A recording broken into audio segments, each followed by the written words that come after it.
There is a scene in human history that no philosopher could ever have imagined. No playwright of the ancient world would have dared to write it. No Roman emperor, no high priest, no king of Israel would have considered it possible. It is not a battle. It is not a resurrection. It is not a miracle on the water. It is a man kneeling on the floor with a basin and a towel. But that man is God. We are in Jerusalem on the night of the 14th of Nisan. The year is approximately AD 33. Somewhere in that crowded, tense city, in the upper room of a house that tradition calls the cenacle, 12 men are sitting at the table. They have spent 3 years walking with someone who healed the blind, multiplied bread, and raised the dead. They have heard words that had never before come from human lips. They have seen things their own eyes could barely process. And now on that final night, Jesus does something that leaves them frozen. He stands up, removes his outer garment, takes a basin of water and begins washing the dirty, calloused, dusty feet of his disciples, one by one. This was not an empty symbolic gesture. In the first century world, washing feet was the task of the lowest-ranking slave, not the steward, not the trusted servant, the lowest slave in the hierarchy. There was even a rabbinic debate saying that a disciple should not wash his master's feet because it came too close to humiliation. It was considered too degrading, even for a student to do for his own rabbi. And here is the master, kneeling. The Chosen, in Season 5, Episode 7, recreates this scene with an emotional depth that few biblical dramas have achieved. The camera does not avoid the discomfort on the faces of the disciples. It does not soften the heavy silence that falls over that room. There is something in Jonathan Rumi's performance that captures exactly what the Gospels describe. A complete calm, an intentionality that is not trying to create an effect. Jesus does not wash their feet to impress them. He washes them because he wants to, because that is who he is. But there is a question that this scene throws into the air, and it is still hanging there centuries later. What does it mean that God knelt down? What kind of leadership is that? What kind of power is that? And what does it say about us, about the way we understand greatness, authority, and service? That this image still disturbs us, still shakes us, and still feels so hard to imitate. That is what we are going to explore today. Now let us go back to that room in Jerusalem. Let us go back to Jesus kneeling on the floor, because there is much more beneath that basin of water than it seems at first glance. To understand what Jesus did that night, we first have to understand the world in which he did it. First century Palestine was a society built on rigid hierarchies. At the top were the Romans, with their military and political power. Below them was the Jewish priestly aristocracy, the high priests, the Pharisees from powerful families who exercised religious and social authority. Below them were the craftsmen, the farmers, and the fishermen. And at the very bottom were the slaves. Each level of that pyramid had its own gestures, protocols, and rituals of recognition. Knowing who bowed to whom, who washed whose feet, was not just a matter of manners. It was the language of power. It was the social grammar by which an entire civilization said, "I am above and you are below." In that context, washing feet was an unmistakable sign of social position. The rabbinic texts of the period are explicit. A disciple could do almost anything for his teacher. He could carry his books. He could accompany him to the market. But washing his feet crossed a line. It was too servile. Even for the most devoted student, it meant lowering himself beyond what was acceptable. The disciples knew this. Peter knew this. Matthew, who had been a tax collector and understood the codes of social hierarchy very well, knew this. That is why when Jesus starts moving around the table with the basin and the towel, the silence that falls is not the silence of meditation. It is the silence of absolute bewilderment. The silence of 12 men watching something that their mental categories have no way of processing. The Gospel of John, which gives the most detailed account of this scene in chapter 13, opens with a phrase that is in itself a theological manifesto. Jesus, knowing that the Father had given all things into his hands, and that he had come from God and was going to God. And it is precisely from that awareness, from the fullness of who he is, that Jesus rises and kneels down. This is crucial.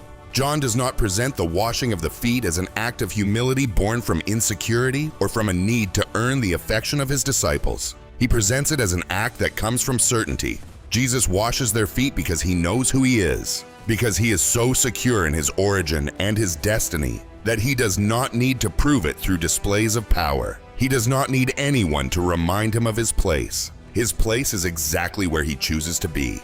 That is the first major reversal in this scene. The humility Jesus shows that night is not the humility of someone who has little. It is the humility of someone who has everything and chooses to lower himself. No disciple reacts to this moment more intensely than Simon Peter, and that does not surprise us. Peter was a man of strong reactions, big gestures, and words that came before reflection. We have seen it throughout the Gospels. He is the first to respond, the first to commit himself, the first to fail on a grand scale. But here, with Jesus kneeling before his feet, Peter does something the text describes with brutal economy. "Lord, are you washing my feet?" John 13:6. The question is not rhetorical. It is a scandal. In the original Greek, the pronoun you and the pronoun my are placed in a way that creates an overwhelming contrast. You, the Master, the Messiah, the one I confessed as the Son of the living God, are washing my feet? There is something in Peter that simply cannot handle this. The Chosen captures the nature of this rejection with great sensitivity. It is not a rejection born from lack of faith. It is a rejection that actually comes disguised as love. Peter feels that allowing this would be disrespectful toward Jesus. It would mean participating in something that, in his eyes, humiliates his master. There is a logic behind his refusal, a clumsy logic, but a genuine one. "You shall never wash my feet." John 13:8. And Jesus answers him with a sentence that hits like a small explosion. "If I do not wash you, you have no part with me." This is not a threat, it is a diagnosis. What Jesus is saying to Peter, and through Peter, to all of us standing on the other side of this scene 2,000 years later, is that there is something in the human soul that finds it deeply difficult to receive service. That there is a kind of pride hidden behind deference, reverence, and the words, "I am not worthy." That resisting being served can also be a way of resisting intimacy, real relationship, and dependence. Peter wanted Jesus on the pedestal because it was easier to love him from below than to love him from the level of the floor where feet are washed. The pedestal preserves distance. The basin of water destroys it. Peter's immediate reaction after hearing that answer is typical of him. "Lord, not just my feet, but also my hands and my head." John 13:9. From absolute refusal to total excess, because Peter does not know how to stay in the middle. He does not know yet, and he will not know until much later, until Pentecost, until the cross he himself will carry, what it truly means to find the balance between devotion and real surrender. Here is an uncomfortable mirror for each of us. How often do we struggle to let someone serve us? How often do we prefer the control of giving over the vulnerability of receiving? The washing of the feet does not just challenge our concept of leadership. It challenges our understanding of relationships, of community, of what it means to let ourselves be loved. There is a detail in John 13 that, if read slowly, becomes deeply unsettling. While Jesus is washing the feet of his disciples, there is a man in that room who has already sealed his agreement with the chief priests, Judas Iscariot. For 30 pieces of silver, he has already decided to betray his master. And yet, he is there. He receives the water on his feet. He feels Jesus' hands on his ankles. The Gospel of John is very careful at this point. In verses 10 and 11, Jesus says, "He who has bathed needs only to wash his feet, but is completely clean. And you are clean, though not all of you." And the evangelist adds, "For he knew who would betray him. That is why he said not all of you are clean." Jesus knows, and he washes anyway. This is perhaps the most difficult part of the scene to process. Not only does God kneel before man, but God kneels before the man who will betray him. The deepest act of love in the world deliberately includes the one who will cause the most irreversible harm. The Chosen does not over-dramatize Judas in this moment. There is no theatrical close-up of his face while Jesus washes his feet. And that restraint is a brilliant narrative choice, because the real horror of that moment does not need emphasis. It lies in the simple fact that it happened. What does this mean for the theology of service that Jesus is introducing? It means that the servant love he models is not conditional. It does not wait for the other person to be worthy. It does not first verify whether the recipient deserves the basin and the towel. The washing of the feet is not a reward for the faithful. It is an act of love, given even when it is already known that the love will not be returned. This is what makes the scene almost impossible to imitate. We can serve those who love us. We can humble ourselves before those we are close to, but to serve with that same calm, that same intentionality, someone we know will fail us or has already failed us, that comes close to the superhuman. Perhaps that is why Jesus does not only do it, he teaches it. When Jesus finishes washing their feet, he puts his outer garment back on, returns to his place at the table, and then does something the Gospels record with precision. He explains, because this act was not just a gesture, it was a manifesto. It was the establishment of a new order. Do you understand what I have done for you? You call me teacher and Lord, and you are right, for so I am. If I then, your Lord and teacher, have washed your feet, you also ought to wash one another's feet. For I have given you an example, that you also should do just as I have done for you. John 13:12-15. 3 words in that statement deserve careful attention. The first is the Greek word hypodigma. It is not simply a model to imitate. It carries the meaning of a pattern, a standard that establishes how things are to be done. Jesus is not saying, "It would be nice if you did this too." He is saying, "This is the operating pattern of the kingdom I am establishing." The second, just as I have done. The measure of service Jesus asks from his followers is not vague. It is not serve more or less.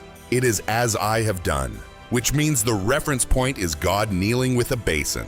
That is the standard, and let's be honest, it is an unreachable standard, and that is probably part of the point. The third, you also ought to. The Greek verb ophilete implies moral obligation, debt. Jesus is not making a gentle pastoral suggestion. He is establishing a defining obligation of the community he is creating. What is happening in that upper room is a radical inversion of every system of hierarchy humanity had built up to that point. The Greeks had their intellectual aristocracy, philosophers above, the masses below. The Romans had their imperial structure. The Jews had their priesthood, their scribes, their Pharisees. All human systems build pyramids, and in every pyramid, service flows upward. Those below serve those above. Jesus reverses the flow. In his kingdom, leadership flows downward as service, not as a management strategy, not as a leadership technique that the modern corporate world tries to domesticate, but as a logic of love that challenges every hierarchy at its foundation. This has implications that history has tried to process, with mixed success and monumental failures. Every time the church, in any of its traditions, has exercised power the way empires do, it has directly betrayed this scene. Every time a religious leader has sought to be served rather than to serve, he has turned his back on the basin and the towel of the upper room. In Season 5 of The Chosen, the foot washing scene comes after weeks of building tension during Jesus' final week. Episode 7, the Last Supper episode, is treated with the weight it deserves. What Dallas Jenkins and his team achieved here is remarkable precisely because they chose not to overproduce it. There is no swelling dramatic music when Jesus takes the towel. There is no theatrical lighting highlighting the moment in golden tones. There is silence. There is visible discomfort on the actors' faces. There is a raw intimacy that many past biblical productions sacrifice for spectacle. Jonathan Rumi as Jesus carries this scene with something difficult to articulate, but immediately felt. A presence that does not need to prove anything. There is a calm in his performance that is not emotional distance. It is the opposite. It is a fullness so complete that he can kneel before another human being without cost, without inner resistance, without the ego needing to negotiate the gesture. That is ultimately the most difficult portrayal any actor can attempt when playing Jesus. Not the grand declarations, not the miracles, but the moments where greatness expresses itself in stillness. The Chosen has been consistently honest about something many religious productions avoid. The disciples did not understand in the moment what was happening. They were confused, afraid, full of political expectations Jesus never fully validated, and questions that did not always receive immediate answers. The foot washing scene in The Chosen does not show them enlightened. It shows them disoriented, which is probably the closest to what actually happened. Let us be honest about something the biblical text does not soften. After this scene, on that same night, the disciples argue about which one of them is the greatest. Luke 22:24 records it with unsettling bluntness. Jesus has just knelt before them with a basin, and minutes later, they are arguing about hierarchy. This is not a narrative mistake. It is the clearest diagnosis of the human condition. We understand the gesture. We admire the gesture. We commemorate the gesture. And then we return to the same old argument about who is more important. Why is it so difficult? Why is real service, the kind that costs something, the kind that does not seek recognition, so hard to sustain? There is an answer that both contemporary psychology and theology tend to agree on. The human ego needs hierarchy in order to feel secure. It is not just ambition. It is not just vanity. Social position, recognition, being above someone else, even within the small economy of a household or a religious community, gives the self a sense of stability, a sense that it exists, that it matters. The washing of the feet is radical because it strikes directly at that need. It says, you can be the greatest in the kingdom and still kneel before the smallest, and your identity will not fall apart. In fact, it will find its deepest fulfillment. You can give without receiving recognition and not collapse because of it. You can serve the ungrateful, the betrayer, the one who does not yet understand you, and still remain fully yourself. That is not something achieved through discipline or technique. It requires an inner transformation, of which this act is both a symbol and a catalyst. Immediately after the washing of the feet, in that same discourse, Jesus speaks what he himself calls a new commandment. A new commandment I give to you, that you love one another. Just as I have loved you, you also are to love one another. John 13:34. The word he uses is commandment. In Tol, the same kind of term used to describe the commandments of the Torah. But now the measure of love is no longer abstract. It has a concrete image, the basin, the water, the hands kneeling. Just as I have loved you, not love your neighbor as yourself, which was already the rabbinic summary of the law, but as I have loved you, which means like someone who stepped down from where he was to reach where you are, like someone who washed even the feet of the one who would betray him, like someone who gave without calculating what he would receive in return. This is the new standard, and we have to say it honestly, it is a terrifying standard. Because if that is the measure of love, we all fall short, always. But perhaps that is part of the design. Perhaps a standard that no one can fully reach is exactly the kind of standard that keeps a community moving, growing, constantly being transformed. A horizon that is always just ahead of where you are. There are communities throughout history that have taken this command with a seriousness that inspires awe. On Holy Thursday in many Christian traditions, Catholic, some evangelical, and Orthodox churches, the washing of the feet is celebrated as a liturgical act. Pastors, priests, leaders wash the feet of others. Pope Francis, during his pontificate, took this ritual beyond the walls of the Vatican. He celebrated it in prisons, migrant shelters, and hospitals, not as a photo opportunity, even if photos were taken, but as a declaration of where the center of the Christian faith truly lies. But is an annual ritual enough? Probably not. The ritual can remind us, but life must live out the command every day, in the ordinary basins of everyday existence, in the service no one sees, in the work that receives no recognition, in the love that endures even when the other person does not deserve it. The washing of the feet is not just a lesson in personal spirituality. It is a structural challenge to any system of human organization built on power as domination. In the modern world, the phrase servant leadership has almost become a cliche in corporate management. There are business books, seminars, leadership courses that use the language of this scene to teach executives how to better manage their teams. Not all of that is bad. There is something genuinely valuable in bringing this principle into organizational structures. But there is also a real risk of domesticating this scene, turning it into a technique, applying it as a strategy. Be service-minded so your team becomes more productive, because that betrays exactly what Jesus was doing. The washing of the feet is not a management technique. It is an act of love that does not calculate return. It does not seek efficiency. It does not aim for optimization. It has no KPIs. Jesus washed Judas's feet knowing that very night Judas would betray him, and he did not recalculate the gesture after processing that fact. That is what makes it radically different from any leadership philosophy the world has produced. The leadership Jesus establishes that night cannot be understood from outside of faith. From the outside, it looks inefficient, naive, even self-destructive. From the inside, from the conviction that love given without calculation is the only love that truly transforms, it makes perfect sense, even if it is a logic the world cannot compute. That night in Jerusalem, as shadows stretched over the olive trees of Gethsemane and betrayal already had a face and a name, inside that room, God knelt down, not as a sign of weakness, not as a concession to pressure, but as the fullest, freest, most sovereign expression of what he is. Love that does not need position in order to exist.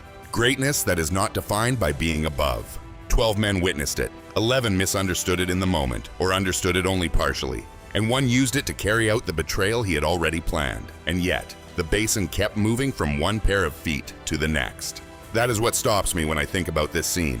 That love did not wait for everyone to be ready. That the act was carried out anyway. Even though confusion, resistance, betrayal, and arguments about hierarchy all existed in the same room. The washing of the feet did not depend on the disciples' readiness. It depended only on Jesus' decision. There is something in that should interrupt us.